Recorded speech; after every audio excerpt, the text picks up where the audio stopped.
racehorses, they have these blinders on. And when I first saw that, I was very intrigued why a racehorse that can go so fast has blinders on.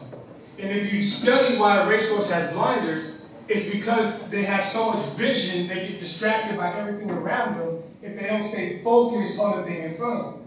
And if you take the blinders off a racehorse as it's racing, it's going to fall down looking at the person next to them.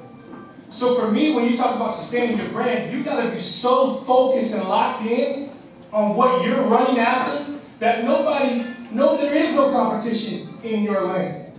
You're going so hard and so fast, and you're so focused. What happens in our society now is we take off our dream blinders and we start associating our success with somebody else's. You don't know their work ethic, you don't know what they're doing, you see they got this many likes or this contract, and you start looking at yourself, and you maybe, oh man, I'm not doing this, I'm not doing that, and then you slow down before you know you're out of the race.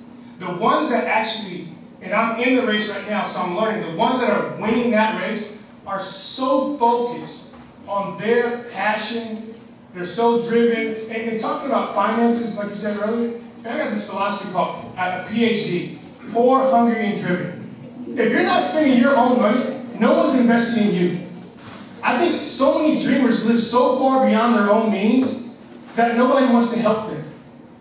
You have to look like you're going through it to survive because you have poor, hungry, and driven. When you live that way, I am an example. People will catch your energy and they will hand you checks. It's real. It is a real gift. But what happens is people have a dream and a day job. And so they dream at night and they go to work. They dream at night and they go to work. And they turn 60 and they're still dreaming and they're still going to work. Because they never had a plan. How do I get out of the day job? I'm not saying quit the day job. I'm saying if you're living at a 10, man, take that thing down to a 5. And say, you know what, for 5 years, I'm going to live at a 5. And then after that 5, then I'm going to live at a 20. But people don't make that risk. And so when you do those things, your brand is contagious because you're authentic. Brands that don't work are brands that are duplicity. So your brand is working, so I'm going to do what you're doing now.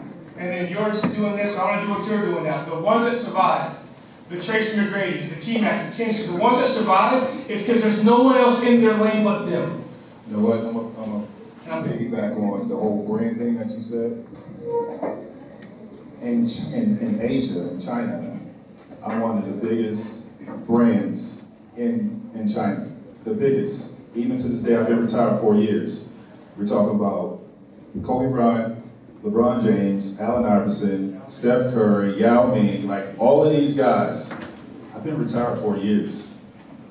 My Q rating in China is higher than the president. That's my brand in China. So it's all about authenticity, right? They identify that. The Asians, the Chinese, they identify with people that are real. And if you're trying to be someone that you're not, stepping outside of your lane in arrogance, they sense that. They don't care how great you are as an athlete, they will not attach to that. Think about that. I've been retired for 4 years. These guys are still putting up 30 points to win a championship, and I'm one of the biggest brands in China still. Right? And as far as you said something about success too, I think success means it's different for all of us. You have to identify what success means to you, right? Your success might not be making $20 billion. I mean, there's been some successful guys that's made $20 billion, but they're not happy because things in their life is just not going well. And a lot of guys have made that much money and lost it, and now they're happier than they've ever been, right? Because of none of those problems coming to them. So I think you have to identify what success means to you. It's not going to mean, what everybody else on this panel identifies success. So you have to identify your own success and what's going to make you happy. And I'm going to follow